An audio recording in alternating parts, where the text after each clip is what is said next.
Nem sempre a maior crueldade vem de um inimigo declarado.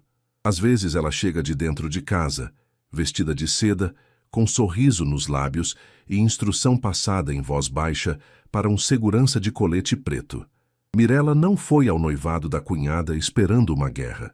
Ela foi com vestido vermelho escuro e brincos de pérola, de mão dada com o marido, querendo apenas ocupar o lugar que era seu. O que aconteceu nos próximos minutos e nas 3 horas seguintes mudaria para sempre o equilíbrio de uma família inteira. Antes de começarmos essa história incrível, não se esqueça de curtir o vídeo, se inscrever no canal O Homem de Ouro e contar pra gente nos comentários de onde você está ouvindo essa história. Curitiba em julho tem um jeito de te lembrar que o mundo pode ser bonito e cruel ao mesmo tempo. O frio chega sem pedir licença, atravessa o casaco mais grosso e se instala nos ossos como uma memória ruim. Naquela noite de quinta-feira, eu estava no banco do passageiro do carro do Heitor, olhando pela janela as ruas do Batel se iluminarem com os postes amarelados, enquanto a temperatura lá fora não passava de 6 graus. Eu tinha passado quase 2 horas me arrumando, vestido vermelho escuro, sério, com um corte que valorizava sem exagerar. Cabelo preso, batom vinho, brincos de pérola que minha mãe tinha me dado no dia do meu casamento, numa manhã de sábado que eu ainda consigo sentir no peito quando fecho os olhos. Ela disse que pérola era para quem não precisava gritar para ser notada. Eu tinha guardado isso. Eu queria estar bonita naquela noite. Não por vaidade. Eu precisava estar bonita.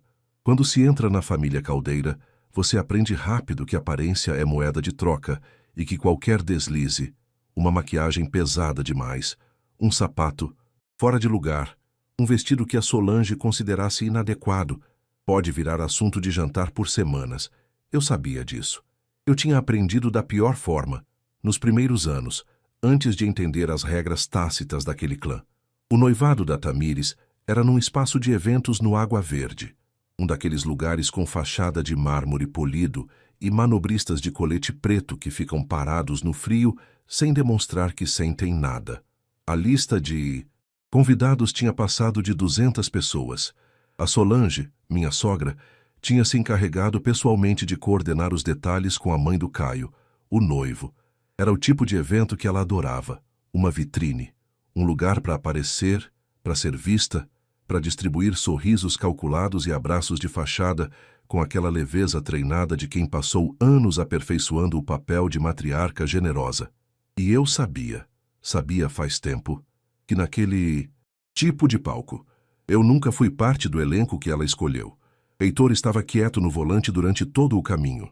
Ele tinha uma daquelas quietudes densas, sabe? Não era o silêncio de quem não tem nada a dizer.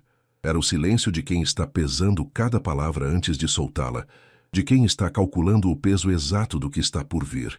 Eu conhecia o Heitor há 8 anos, namoramos por 3, casamos há 5, e tinha aprendido a distinguir os seus silêncios como quem aprende a ler as variações de temperatura do clima de uma cidade que mora. Aquele silêncio específico era o da antecipação. Era o silêncio de quem sabe que a noite não vai ser simples. Ele também sentia aquele nó no estômago. Tenho certeza. A gente não falou sobre isso no caminho. Conversamos sobre uma série que tínhamos começado a assistir na semana anterior, sobre o almoço do domingo seguinte na casa da minha mãe. Sobre coisas pequenas e seguras. O tipo de conversa que serve de escudo quando o coração está pesado demais para carregar assuntos sérios numa viagem de carro. Quando chegamos, o manobrista abriu minha porta e eu saí sentindo o frio cortar meu rosto como uma lâmina fina e precisa. Ajeitei o casaco sobre os ombros, respirei o ar gelado que cheirava levemente a pinho, o típico cheiro do inverno curitibano que eu nunca soube se achava bonito ou sufocante. E esperei o Heitor contornar o carro. Ele pegou minha mão. Isso ele sempre fez. Não importa o que estivesse acontecendo entre a gente ou ao redor da gente. O Heitor pegava minha mão. Era um gesto tão dele que às vezes eu esquecia que era aprendido. Parecia instintivo, como respirar, como piscar. A entrada principal tinha um tapete vinho bordô, arranjos de flores brancas em vasos altíssimos de vidro de cada lado, e uma iluminação quente que transformava tudo naquela tonalidade dourada que faz as pessoas parecerem mais ricas do que são, mais felizes do que se sentem. Dava para ouvir, mesmo lá fora, a música vinda do interior, um saxofone ao vivo, jazz suave e envolvente, o tipo de escolha que a Solange aprovaria com um sorriso, daqueles seus sorrisos de quem acha que tem gosto refinado e quer que todos saibam disso. Eu me preparei. Mentalmente. Respirei fundo. Compus o sorriso que eu sabia usar nessas ocasiões. Não falso, mas controlado, polido como pedra trabalhada. O sorriso de quem está bem e vai continuar estando bem, independente do que aconteça ao redor. Foi então que o segurança nos abordou. Ele era um homem alto, ombros largos, terno escuro e um pino de identificação preso no lapelo. Educado, preciso dizer. Ele não foi grosseiro. Não levantou a voz. Não tinha nenhuma hostilidade visível na postura. Mas o que ele disse foi como um balde de água gelada despejado diretamente em cima da minha cabeça, do meu vestido vermelho escuro, dos meus brincos de pérola e de toda a preparação daquelas 2 horas. Senhor Heitor Caldeira? Heitor parou. Sim, o senhor e a senhora constam na lista. Porém, o segurança fez uma pausa breve. O tipo de pausa de quem está genuinamente desconfortável com o que precisa comunicar. Há uma instrução específica aqui ao lado dos nomes de vocês. O acesso deve ser feito pela entrada de serviço. São orientações da organizadora do evento. Eu ouvi aquilo e por um segundo genuíno achei que tinha entendido errado. Entrada de serviço. Os nossos nomes, do lado dos funcionários, do lado de quem vinha montar o buffet, carregar as caixas de equipamento de som, limpar o salão nos bastidores antes de o evento começar. Entrada de serviço. Pode repetir? A voz do Heitor saiu baixa e completamente calma, mas eu conhecia aquele tom. Era a calmaria de antes de alguma coisa muito grave. A quietude que precede a tempestade real. O segurança repetiu palavra por palavra, com o mesmo tom impessoal de quem está apenas repassando um protocolo. Disse que a instrução havia sido passada pela senhora Solange Caldeira e que ele estava cumprindo o que lhe foi determinado, que ele lamentava o inconveniente. Eu olhei para a entrada principal e, através do vidro fumê da porta giratória, avistei a Solange. Ela estava de pé perto da recepção, vestido verde esmeralda longo que chegava ao chão, cabelo perfeitamente arranjado num coque de salão, colar de ouro espesso no pescoço que eu nunca tinha visto antes, comprado especialmente para a noite, isso era evidente. Ela nos viu. Eu tenho absoluta certeza disso, porque por uma fração de segundo os olhos dela encontraram os meus diretamente, sem hesitação. Não foi um olhar acidental. E então ela desviou o rosto, devagar, de forma completamente deliberada, como se eu fosse parte do cenário que não merecia atenção específica, como se eu fosse uma cadeira mal posicionada, como se nada estivesse acontecendo. Ela ficou parada. Heitor soltou minha mão devagar. Ele se virou para o vidro e ficou olhando para a mãe dele por alguns segundos que pareceram muito mais longos do que eram. O tipo de segundos que se dilatam quando carregam peso demais. Eu tentei ler o rosto dele.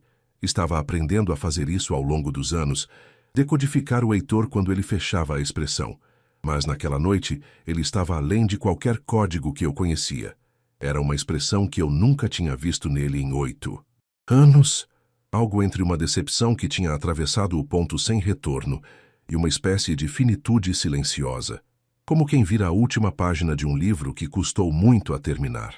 Ele pegou minha mão de novo. Não disse nada ao segurança. Não se justificou. Não pediu explicação adicional. Não elevou a voz. Não criou cena.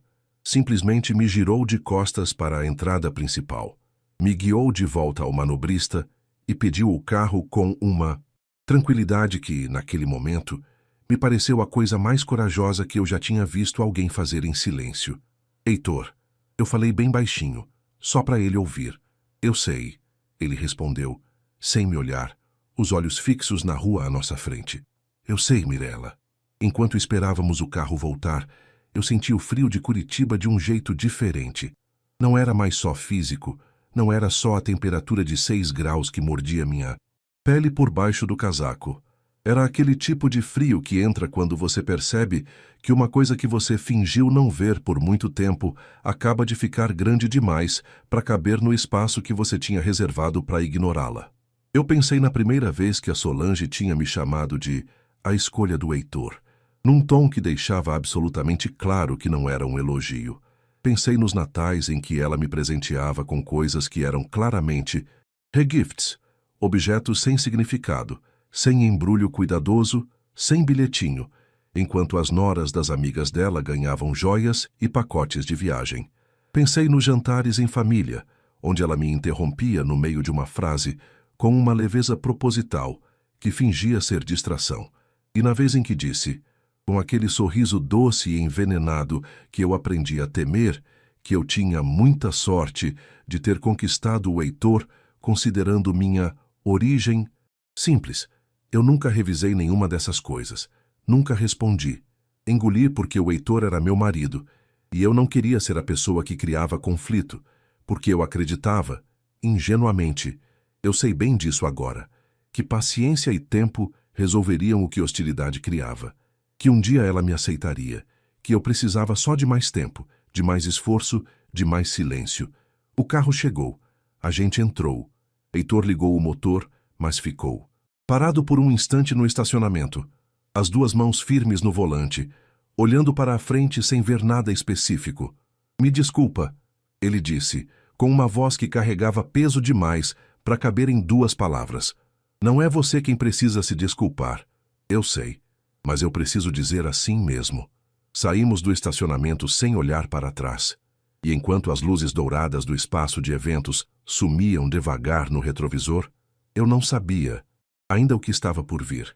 Mas alguma coisa dentro de mim, uma parte que eu tinha passado anos treinando para ficar quieta, para não causar problema, para ser razoável, para ser paciente, começou silenciosamente e sem aviso a respirar.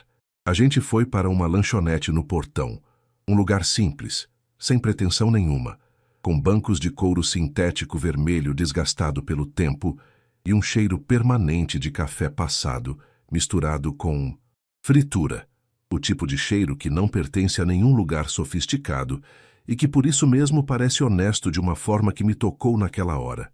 Nada a ver com o mármore polido e o saxofone ao vivo que a gente tinha acabado de deixar para trás. E era exatamente isso que eu precisava naquele momento, um lugar de verdade. Um lugar onde as pessoas não usam sorrisos de fachada e onde ninguém vai te mandar para a entrada de serviço. Eu pedi um chocolate quente. Heitor pediu um café simples e ficou com as duas mãos em volta da xícara de porcelana grossa, olhando para o líquido escuro como se estivesse tentando encontrar alguma resposta ali dentro. A lanchonete estava quase vazia naquela hora de quinta à noite. Tinha um casal jovem na mesa do fundo, ele de boné, ela de casaco amarelo, os dois rindo de algo no celular com aquela despreocupação leve de quem não carrega nada pesado. Um senhor de uns 60 e poucos anos sentado sozinho perto da janela, lendo jornal com óculos de aumento, uma caneca de café fumegante ao lado, uma televisão velha no canto da parede transmitindo um jogo de futebol no mudo com a imagem ligeiramente granulada e o placar mostrando um empate sem graça. Era um lugar de pessoas comuns, de gente de verdade, e depois de toda aquela fachada, o tapete bordô, os vasos com flores brancas, o vestido verde esmeralda e o colar de ouro. Aquela lanchonete parecia quase um alívio físico. Como tirar um sapato que aperta depois de horas? Ela planejou isso, Heitor disse de repente, quebrando o silêncio que a gente tinha mantido quase todo o caminho até ali. Não era uma pergunta. Era a enunciação calma e fria de uma conclusão. Eu sei. Não foi engano. Não foi confusão de lista. Não foi nada que aconteceu por descuido. Ele girou a xícara levemente nas mãos, o barulhinho suave de porcelana contra o balcão. Ela colocou os nossos nomes com uma instrução específica ao lado. Isso dá trabalho. Isso exige que alguém se sente. Pense no detalhe com cuidado. Faça questão de garantir que vai funcionar. Isso não é acidente. Isso é intenção. Eu não disse nada. Deixei ele processar. O Heitor era assim. Ele precisava organizar o pensamento em voz alta antes de chegar onde estava indo e eu tinha aprendido ao longo dos anos que interromper esse processo não ajudava ninguém. Sabe o que me mata de verdade, Mirella? Não é nem só o que ela fez com você. Claro que é, e isso por si só já é mais do que eu consigo aceitar. Mas não é só isso. Ele olhou para mim com aquela expressão direta e aberta que era característica dele quando as coisas eram sérias de verdade. É que ela ficou parada lá. Ela nos viu pelo vidro e ficou parada. Ela podia ter saído naquele momento e dito que tinha sido um engano. Podia ter fingido que tinha sido um engano, pelo menos. Isso seria horrível de qualquer forma, mas seria uma tentativa de recuar, de salvar alguma coisa. Mas ela escolheu não fazer isso. Ela escolheu ficar onde estava, porque ela queria que eu visse que ela estava parada. Eu disse, era parte disso. A humilhação não era só a entrada de serviço. Era me fazer ver que ela sabia exatamente o que estava acontecendo e tinha escolhido não intervir. Era uma mensagem. Heitor ficou quieto por um tempo longo. O jazz suave do saxofone que a gente havia deixado para trás não alcançava aquela lanchonete. Claro, o que chegava pelos alto-falantes velhos no teto era uma rádio popular tocando uma música sertaneja que eu não reconhecia. Havia um conforto estranho nisso. Depois de um tempo, ele sacudiu levemente a cabeça. O movimento de quem confirma para si mesmo uma conclusão que não queria ser forçado a tirar. Eu tenho que te contar uma coisa, ele disse. Algo que eu não te contei, porque não queria misturar você nos assuntos financeiros da família, e que agora eu percebo que foi um erro não ter contado antes. Devia ter contado. Eu esperei, com a caneca de chocolate quente entre as palmas, sentindo o calor, atravessar a porcelana. Há 4 meses, minha mãe me pediu para assinar como fiador num financiamento imobiliário. Ela quer reformar o apartamento dela, trocar o revestimento, ampliar a cozinha. O banco exigiu um fiador com renda comprovada e estabilidade. Eu aceitei porque ela pediu e porque eu achei que era o mínimo que eu podia fazer pela minha mãe. Ele pausou, respirou fundo. Além disso, eu tinha combinado com ela de ajudar a cobrir parte do custo do noivado da Tamires, a parte que a família do Caio não ia bancar. A diferença que ficou em aberto quando o pai do noivo disse que não conseguia honrar o valor total. Eram 12 mil reais. Eu já tinha separado em conta a parte, esperando o momento certo para transferir. Eu processei aquilo devagar. Deixei o número assentar no meu pensamento. 12 mil reais. E, além disso, a fiança do apartamento, que significava responsabilidade legal sobre uma dívida que não era minha, não era do Heitor, mas que carregaria o nome dele se algo desse errado. Quando você assinou a fiança? Perguntei com cuidado. Ainda não assinei. A reunião com o gerente do banco estava marcada para a semana que vem. O silêncio que veio depois daquilo tinha textura própria, quase palpável. Era um silêncio carregado de possibilidades que nenhum de nós dois tinha verbalizado ainda, mas que estavam completamente ali, vivas, pulsando no espaço entre as nossas canecas e o cheiro de café. Heitor, eu disse com cuidado, pesando cada palavra como se pesasse pedras numa balança delicada. O que você quer fazer? Ele me olhou por um longo momento, e eu vi algo mudar nele de um jeito que não foi dramático, não foi explosivo, não teve nada da raiva em ebulição que talvez fosse esperada. Era algo mais silencioso e mais permanente do que raiva. Era uma decisão sendo tomada no nível mais profundo de quem ele era, no nível em que as coisas não se desfazem depois. Eu vou ligar agora para o gerente do banco e pedir o cancelamento do agendamento da semana que vem. Ele disse com uma serenidade que me impressionou genuinamente. E vou mandar mensagem para o Caio informando que os 12 mil não vão mais sair da minha conta. Você tem certeza? Mirella, minha mãe, colocou minha esposa na fila de acesso dos funcionários de serviço. Ele disse aquilo sem raiva, sem elevar a voz um único milímetro, como quem enumera um fato geográfico neutro. Ela fez isso de forma deliberada. Planejou o detalhe com antecedência suficiente para dar instrução ao segurança, me olhou nos olhos pelo vidro e não se mexeu. Se eu aceitar isso e seguir em frente como se nada tivesse acontecido, o que eu estou comunicando para ela se diz que pode, que sempre pode, sem nenhuma consequência, que o Heitor vai continuar sendo fiador e transferindo dinheiro independente de como a esposa dele é tratada. Ele tirou o celular do bolso do paletó. Eu fiquei olhando enquanto ele digitava uma mensagem de texto direta ao gerente do banco. Era quase 10 da noite. O banco estava fechado, mas ele tinha o contato pessoal do homem que cuidava das suas contas empresariais. A mensagem foi curta: cancelamento do agendamento da semana seguinte.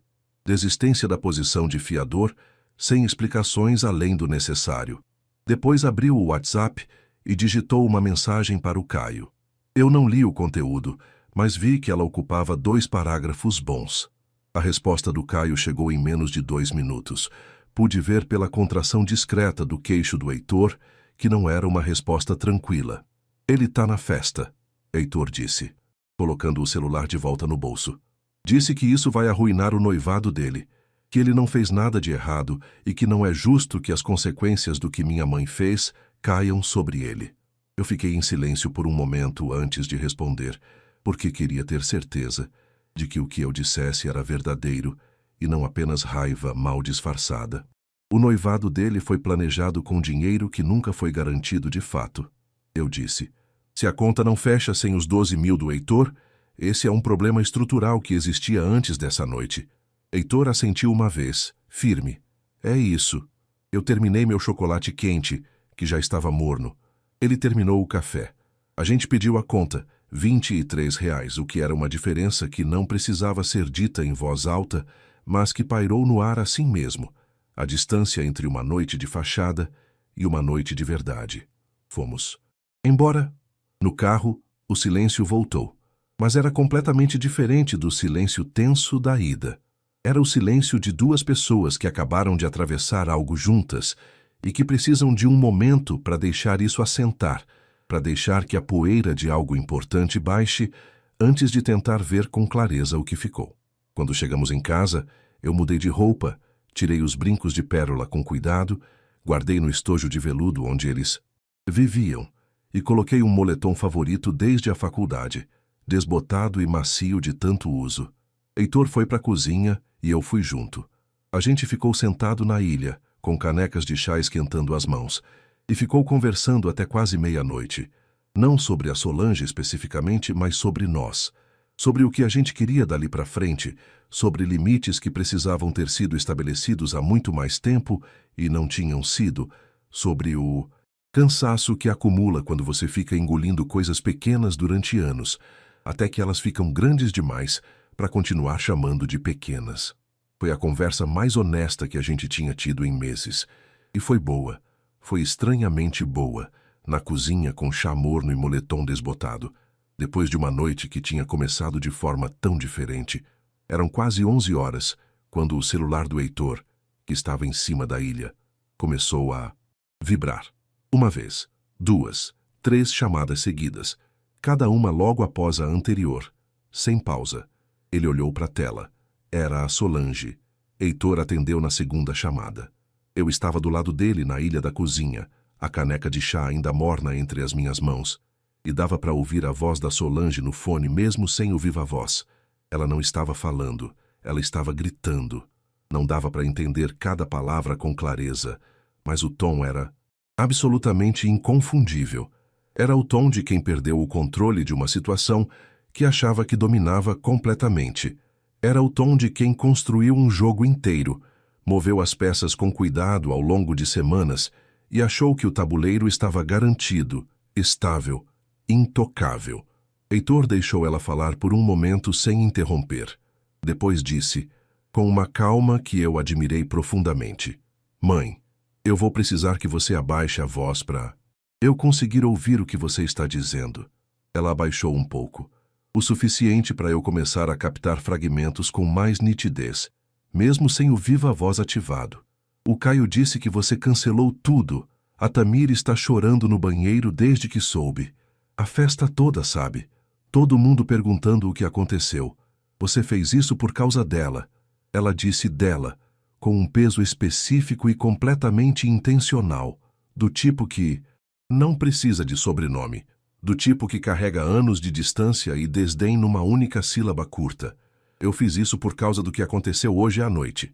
Heitor respondeu com o mesmo tom plano e controlado que me impressionou. Você sabe exatamente o que aconteceu, mãe. Heitor, aquilo foi um mal-entendido. A lista ficou errada por uma confusão de último minuto. Foi a assessora que organizou as entradas que... Ele ficou em silêncio por um segundo exato.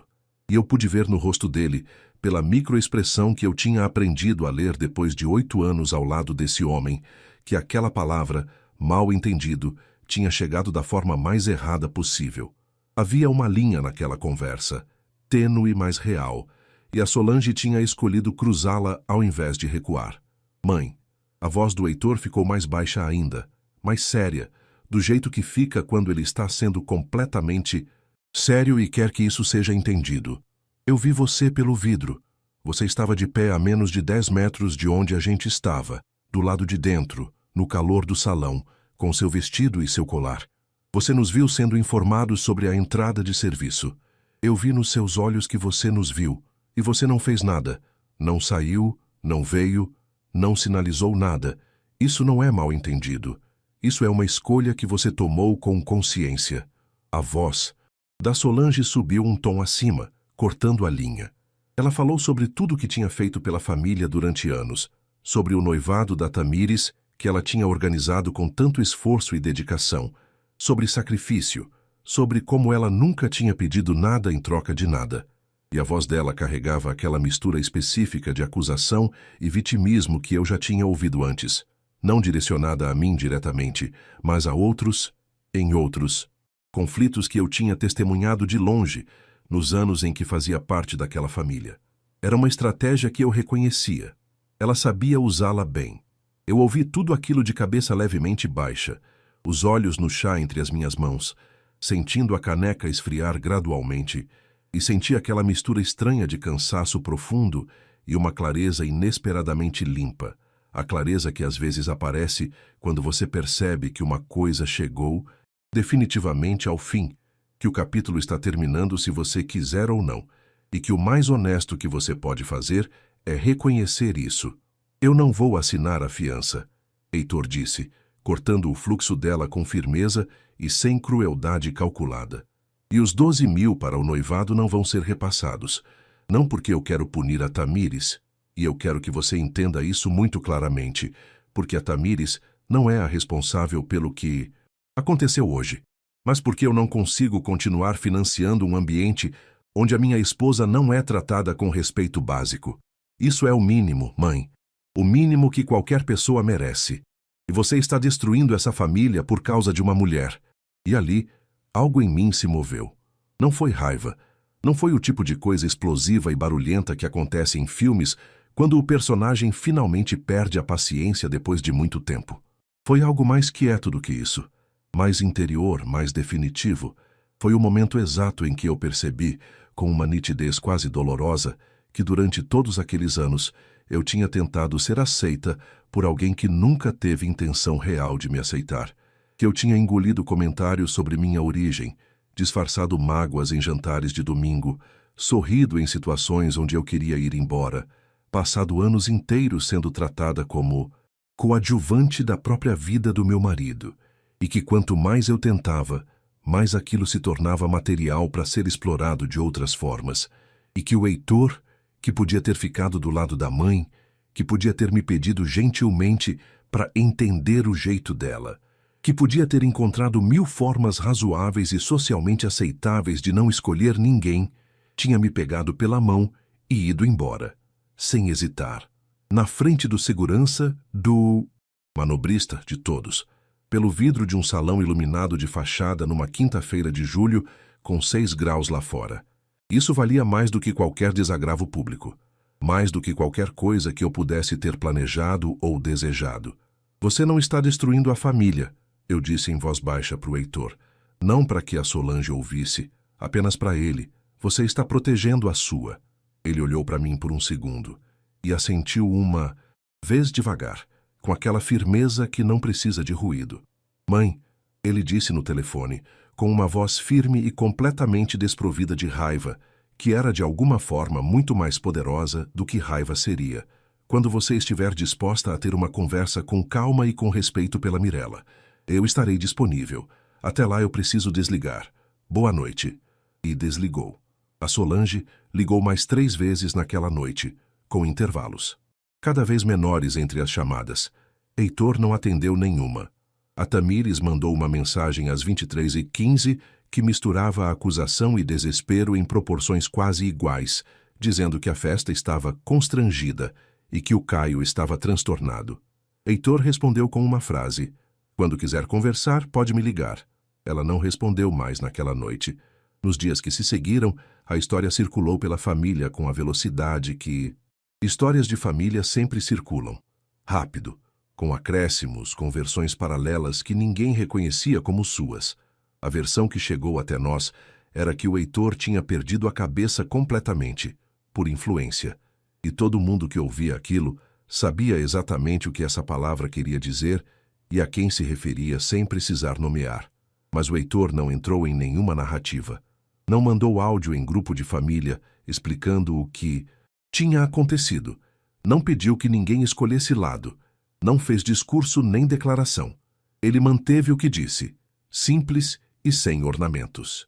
3 semanas depois do noivado, a Tamires pediu para nos encontrar num café no Batel. Ela veio sozinha, sem a mãe, numa tarde de sábado com o frio ainda firme e o céu daquele cinza fechado típico do inverno curitibano. Chegou com olheiras de quem não tinha dormido bem e uma expressão que eu nunca tinha visto no rosto dela antes, algo entre humildade genuína e vergonha real de quem está olhando para si mesmo sem filtro. Ela pediu desculpas. Não foi elaborado nem perfeito, foi simples e direto. Ela sabia que a mãe tinha exagerado muito. Ela deveria ter intervido e não interveio. E estava arrependida de ter ficado parada. Eu aceitei. Não porque tudo estava resolvido, porque não estava, mas porque a Tamires era uma pessoa separada da Solange e porque guardar rancor de quem reconhece o erro não serve a ninguém. A Solange demorou mais, muito mais, como eu esperava. Ela ligou para o Heitor 2 semanas depois do café, numa ligação mais contida do que as ligações daquela noite, com uma voz que claramente custou algo a ela em termos de orgulho, e disse, pesando as palavras como quem escolhe onde pisar num chão escorregadio, que havia exagerado. Não pediu desculpas, para mim diretamente nessa ligação. Heitor deixou absolutamente claro que esse passo precisava acontecer antes de qualquer normalização. No dia em que ela finalmente me ligou, um sábado de manhã, com a voz tensa de quem está lendo um roteiro que não escreveu com prazer, eu atendi. Deixei ela falar. Quando ela terminou, eu disse que aceitava e que esperava genuinamente que dali para frente as coisas fossem diferentes. Eu não sei se vão ser. Honestamente, não sei. Algumas pessoas mudam porque entenderam alguma coisa fundamental sobre si mesmas. Outras mudam porque perderam uma alavanca e ainda estão calculando como recuperá-la. Eu ainda não sei em qual dessas categorias a Solange vai caber com o tempo, mas aquilo não era mais o problema central da minha vida, e essa percepção em si já era uma vitória silenciosa que ninguém precisava validar. O que eu sabia, com aquela clareza que chegou naquela lanchonete do portão, com cheiro de café e bancos de couro vermelho desgastado, é que aprendi algo naquela noite fria de julho em Curitiba, parada na calçada de um evento de 200 pessoas, sendo mandada para a porta de serviço com meu vestido vermelho escuro e meus brincos de pérola. Dignidade não é algo que outra pessoa pode te devolver depois de tentar tirar. É algo que você escolhe não abrir mão, mesmo quando o custo parece alto demais. O Heitor pegou minha mão e foi embora, sem discurso, sem hesitação. E essa foi a maior declaração de amor que alguém já fez por mim. Algumas coisas não precisam de palavras, precisam apenas de uma pessoa que escolhe você. Na frente de todos, sem vacilar, pelo vidro de um salão dourado numa quinta-feira de julho, com 6 graus lá fora e a música de saxofone sumindo ao longe. Ele me escolheu. E isso mudou tudo. Obrigado por assistir, comente se está no canal O Homem de Ouro. Estão roubando o meu conteúdo. Abraços e até a próxima.